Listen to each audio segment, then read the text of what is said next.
But coming back to the West's prophecies for Russia, all the predictions about isolation and economic gloom and doom, see how they're playing out. Russia is predicted to have a very sharp recession in 2022. Now we are predicting negative 6% for 2022. Before we were predicting negative 8.5%. So that's the upward revision. But it's still fairly sizable recession in Russia in 2022. The European economy, we're reducing down the growth levels to about 2.6%, but it's still positive. You just heard the IMF's chief economist. He says the Russian economy is doing better than expected. What was expected? A collapse of the Russian system. At least that's what the West had expected. Ever since Russia invaded Ukraine, the West has been slapping sanctions. This week, for example, began with the headline, Britain targets Russian officials in new wave of sanctions. Russia's officials have been targeted. Banks have been targeted. Brands have been targeted. Financial institutions have been targeted. Trade has been targeted. Basically, everything Russian has been sanctioned by the West. And what's the end result? Here's what else the IMF chief economist said, and I'm quoting.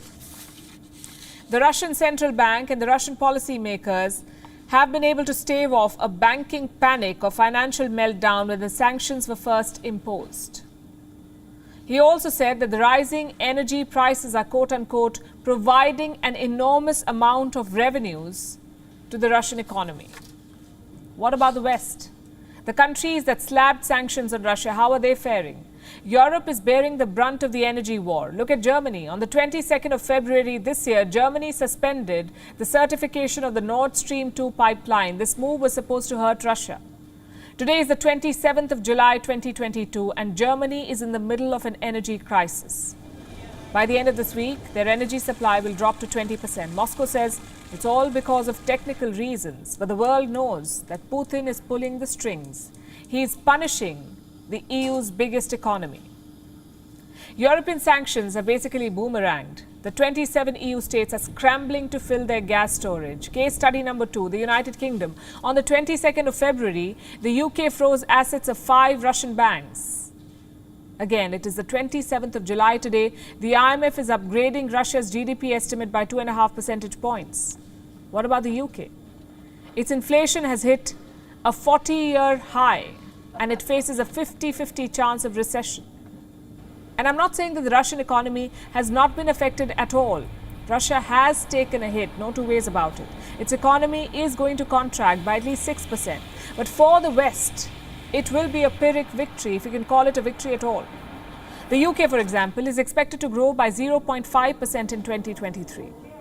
This too is from the IMF forecast. Moral of the story, sanctions don't work. And we told you this a long time ago. What's the point of these sanctions or of forcing a country to default on its debt when creditors know very well that the default is artificially orchestrated? Today, energy prices are shooting through the roof thanks to the Western sanctions. As for Russia, it is neither badly affected nor isolated.